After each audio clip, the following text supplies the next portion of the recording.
Straight Why men respect decisive men.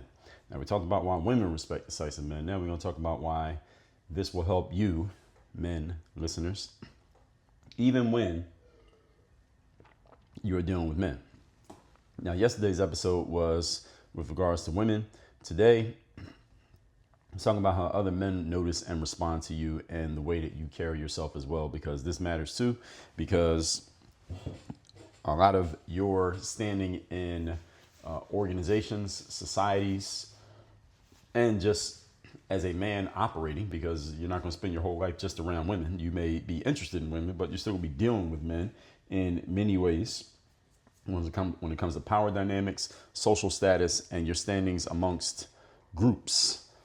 How other men see you will matter just as much, if not more, than how women see you. So you as a man yourself understand that men do not respect talk that is not backed up by action. And it only takes a time or two for a man to show that you'll say something that you don't actually mean, or say something that you're not going to follow through on, for men to realize that, or to accept that they don't have to trust your word, or that your word is worthless. And decisiveness then is what separates leaders from followers, strong from weak. Now, we all understand this concept inherently, even if you never thought about it consciously. Men who make clear choices, especially when under pressure, you earn instant respect from other men. And other men will follow you because, again, you made a decision and other men won't. One simple reason is because other men don't want to be the one making the decision, especially when the answer is not clear or easy or simple. So we all know where the opportunity is. I told you that in episode 1025. The opportunity is always in the opposites. Let's get into it. Point number one. Today's topic again: why men respect decisive men. Number one, leaders are trusted to make decisions. One of the key traits of a leader is a man's willingness and ability to make and follow through on decisions. That's what makes you a leader. And again, as I said this yesterday, I'll say it again today. You don't have to be right when you make decisions. You just have to make decisions. And sometimes your decision can be completely wrong. You can be the leader and be wrong. Leaders are usually right, which is why they become a leader in the first place. But being decisive is about the energy with which you make a decision and how quickly you follow through on that decision, whether you are right or wrong in the long run. Is the energy behind it, and the fact that other people can trust that you are thinking about what to do and you've decided what to do, rather than them having to figure it out on their own, that makes you valuable. When men hesitate, somebody else will step up and take the lead from you. And understand that the lead, everybody, is taken. It is not given. Similar to power. It is taken, not given. As soon as you hesitate when you're in the lead, someone else will assume that lead from you, because that hesitation gives someone else an opportunity to step up and snatch from you what you are not holding too tightly enough. You obviously don't want it when you hesitate. Remember that human beings are wired socially to organize ourselves according to status roles. Every time you step into a room, everyone is trying to decide where do they fit within the hierarchy here. I came up playing team sports. And when you play team sports, the group is always organizing itself into a hierarchy. And a big sports team, let's say like a football team with 50 people on it, there is a hierarchy of people, even in the different groups. You got the running backs have a group, the quarterbacks have a group, the linemen have a group. They organize themselves into hierarchies. On a basketball team, which is a smaller group, let's say 12 to 15 people, there are status roles that are being organized. Even in everyday life, when you step into new places, people are evaluating you and deciding where you fit into the hierarchy and what that means for them. You move into a new building, or you step into a new job, or you go to a new gym and you're a man, the other men in there are going to be looking at you, sizing you up and evaluating you and asking themselves, even without knowing anything about you, who is this guy? How do I rank him without even talking to him? And where does he fit in the hierarchy of this ecosystem that we have here? And what does his fit into this ecosystem mean for me? Is this guy below me in the hierarchy? Is he above me in the hierarchy? And understand that men are making these decisions about other men as soon as you see another man. Men decide this very quickly. I've lived in high-rise buildings, condos for the last 15 plus years. And every time even when I step into the elevator of a building, or I just walk past someone in the building, this could be a person who I have never and will never speak to. They are sizing me up, and I am in some way sizing them up. And I'm looking at them, they're looking at me, and they're deciding, who is this guy? First of all, that's the first question. Who is this person? Person friend or foe? Do I know them? Do I not know them?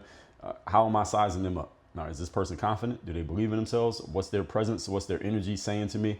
And how do they rank compared to me? Am I above this person in the status hierarchy? Am I below this person in the status hierarchy? And what does that mean? Is that good? Is that bad? Are they challenging me? Should I challenge this person? Should I get behind this person? Should I follow this person? Should I ignore this person? All of those things are questions that get asked when you come across another person.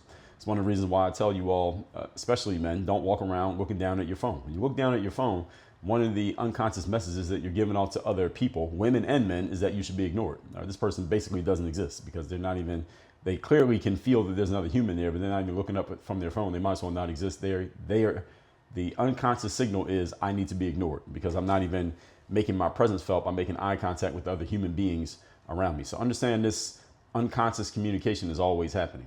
So human beings are wired to organize themselves according to status roles. And when you put a group of people together, again, it doesn't even matter how many it is. It could be 10 strangers who've never met before. Any of you remember the TV show The Real World on MTV? What do they say? When we pick 7 strangers or 8 strangers, pick to live in a house and find out what happens when people stop being polite and start being real. When those 7 strangers get together in the house, the first thing they're all doing is sizing each other up, especially the men, because men have testosterone. Testosterone is what fuels drive, competition, need to dominate, the need to win. And the men are sizing each other up, figuring out how do I rank compared to this guy? How does he rank compared to me? Where do I fit into the hierarchy here? And what does that mean with regards to the women who are here in the house? Because some of the men may be interested in some of the women. So when people get together, again, even 10 strangers who've never met before in an elevator, and it's different, it could be different in an elevator because it's only a short-term connection as long as it takes for the elevator to get down to the first floor. But in short order, roles get established in groups, at least when people are going to need to communicate as to who's a leader in what area and who's going to be a follower. And this often happens very quickly. Now, if 6 people get stuck in an elevator, as I said, somebody's going to lead, others going to fall in line, and others going to follow. None of them needs to be an expert at getting out of a stuck elevator, but the most decisive person, they're usually the one who steps up and ends up taking charge, and everybody else just follows. Why? Because, well, what else are you going to do? The most decisive person usually becomes the leader. The most decisive person usually moves first, and by default, that makes you the leader. Point number 2, today's topic, once again, is why men follow decisive men. Number 2, most people, men included, have a head full of noise. Now, what is noise? Noise is all the possibilities, information, ideas, contingencies, and considerations floating through our heads at all times. That's what we call noise. With our continuous connectivity and access to real or manufactured, quote unquote, information, the noise in our heads only increases by the day. What becomes valuable in such an environment is clarity. Clarity cuts through noise, eliminates doubt, and makes room for decisiveness.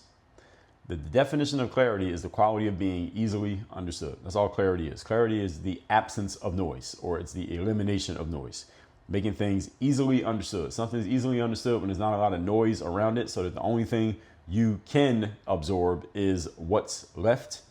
And when the only thing there is a simple thing that is easy for anybody to pick up on, well, that's when you get clarity. Usually clarity involves removing all the noise out of the way.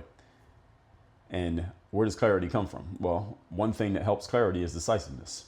And decisiveness is usually aided by being clear. I'm using the definition in the word, using definition and definition, is being clear on where you want to go. What it is that you want to achieve. What's the most important consideration here? What's the outcome that we're looking to achieve here? When you're clear on the outcome that you want to achieve, it's much easier to think clearly and to sift through whatever noise may exist so you can get to the main thing that matters the most. That's where clarity comes from.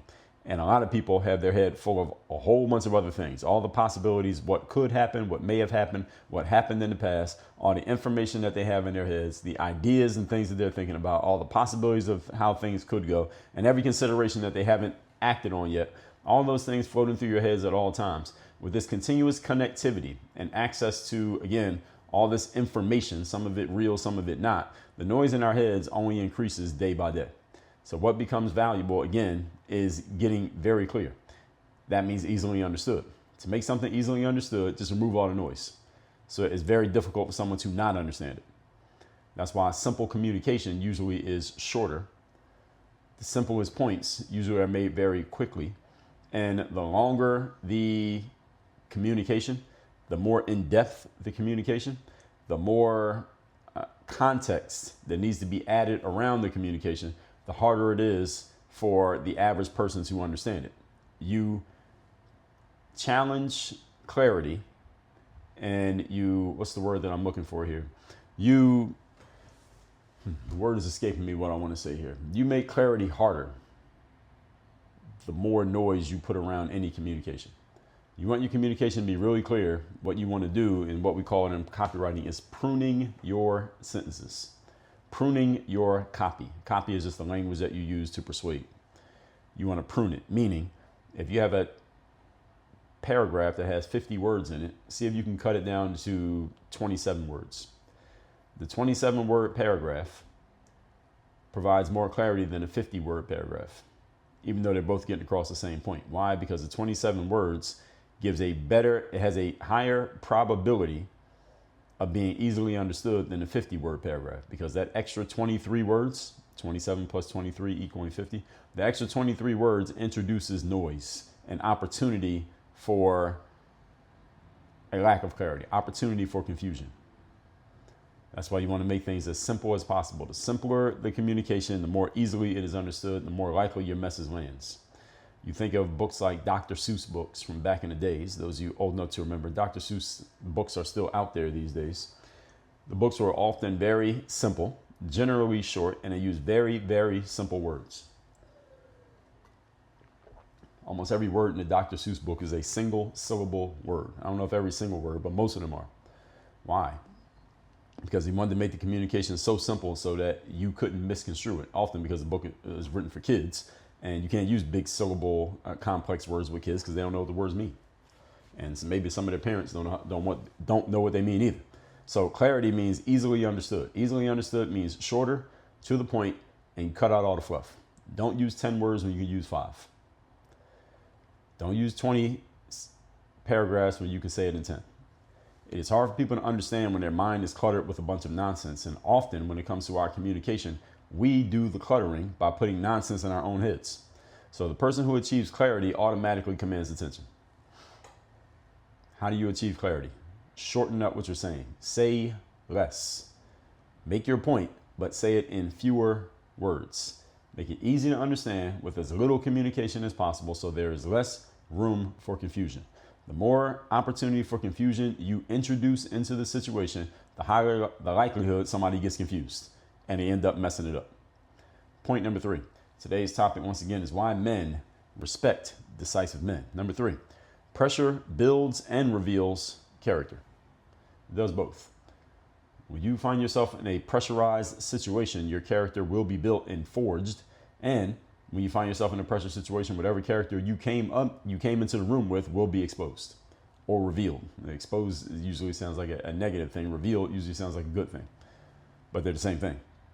Understand that being decisive is most important when pressure and stressful situations occur, because most people in those situations find it hard to think clearly. They find it hard to remain logical. And a lot of times in those situations, people don't want to make a decision, often because they can't make a decision because their mind is so commanded by the emotions of the situation that they can't think logically. Emotion always overpowers logic. So when you are highly emotional, it's hard for you to even think logically because of what's going on around you. Thinking logically requires you having your emotions in check. Your emotions are out of check. Logic ain't happening. You may come up with a logical justification, but most of your decisions are purely emotional in that situation. And it's hard for people to think clearly when they allow pressure and stress to get the best of their logical thinking. Because in a pressure situation, if you notice that there are clear penalties for being wrong or not doing anything, or for a situation not going the right way, often people can't control themselves. They cannot control their emotions, so their emotions get the best of them. This is when you find out who the true leaders actually are. When the waters are calm, anybody can steer a boat. I don't know anything about steering a boat, but I think I can steer a boat pretty well if I'm in calm water. But in the heat of a challenging moment, that's when a man can show a level of internal strength that others will not only follow, but admire. And they may not admit that they admire it in the moment because everybody's worried about the pressure and the stress of the situation. People are overcome by the emotion. But when the situation is over, maybe, 1 or 2 people will pop up and say, hey, we appreciate the fact that you led during that situation. The fact that you stepped up, that you had so much aplomb, so much calm in a challenging situation, because clearly nobody else did. Our people will appreciate that, again, even if they don't say it. And this is one of the things that makes men respect other men. How do you handle the challenges that cause other men to fold, other men to quit, other men to collapse, other men to not know what to do, other men to kind of run off and hide, even if they don't literally run and literally hide. They start mentally and physically hiding because they don't want to deal with the situation. For example, there was a TV show called Game of Thrones. Some of you may have watched it. And there was I don't remember the exact season it was, but it was a season where the young king, this kid named King Joffrey, who a lot of people didn't like, his land was under siege. There was a rival army coming to fight against King Joffrey's kingdom that he was in charge of. And he was a young king. He was probably a kid, maybe 12 years old, but he was technically the king. So he's in charge, but he had no backbone, no spine. He hadn't been through any pressure or challenging situations. So he was a pussy, even though he had the crown on his head. And when this rival army was coming in and they were banging on the gates of town trying to breach and fight, King Joffrey got so unnerved, the emotion got the best of him, that he ran off and hid with his mom. Now, his brother, his name was Tyrion. Is it Tyrion or Tywin? I think it was Tyrion. Tyrion was the dwarf. He was the brother, and he was older, but he was not in line to be the king. But when his brother, the actual king, ran off and got scared, Tyrion stepped up and gave a speech to the soldiers and told them, hey, if these guys get in here, it's going to be your throats that they slit. It's going to be your kids that they enslave. It's going to be your wives that they rape. Let's go out there and fight. And he talked them up, and his speech rallied the troops, and those troops went out there and they fought and they defended their land at the time. And that's what happens when pressure situations occur. That sometimes somebody who has the title and they look good when everything is calm, not so much when things get crazy. So can you step up in those situations when things get crazy and show a level of internal strength that, again, others will not only follow, but also will admire? And in challenging situations, you're going to find out, first of all, how much decisiveness you have, how decisive you can be. Can you steer the boat? And you're going to find out how much other people have. Because, again, a lot of people fold when they get into pressure situations. And you can probably think of times in your life, whether it was playing a sport. If any of you has played team sports, maybe it was a family situation, maybe a business or job situation, career situation, community situation. When things get pressurized, you find out who are the people who are going to be respected the most in the long run. It's the ones who can stay calm when everybody else is out of control. Remember, folks, that by the law of contrast, the calmest person in the room, especially in a pressurized situation, is usually the leader. Doesn't matter what their title is. The calmest person in the room is almost always the leader. Let's recap today's class, which is why men respect decisive men. So we talked about it from the ladies' perspective yesterday, why they respect decisive men. Today, why men do. Number one, leaders are trusted to make decisions. And one of the key traits of a leader is their willingness and ability to make and follow through on decisions, which a lot of people don't want to do, especially when situations are challenging. Number two, most people, including men, have a head full of noise, a whole bunch of nonsense in their head that blocks their clear thinking. And clarity, on the other hand, eliminates doubt, cuts through noise, and makes room for decisiveness. A lot of people don't think clearly, therefore they can't communicate or make decisions clearly. Number three, pressure builds and reveals character. Understand that being decisive is most important in pressure and stressful situations where most people find it hard to think clearly, logically, and they really don't want to make a decision because there are possible and clear penalties for being wrong. So a lot of people abstain from decision making when things get pressurized. They will default to the person who will make a decision because everybody else is afraid to. You be that person. All that said, everybody, inside Work on Your Game University, you can get into our Power Presence Protocol program, the group program called The Circle, or you can get into our full Work on Your Game coaching program with me directly. All those options you'll see at workonyourgameuniversity.com. Work on your game. Dre all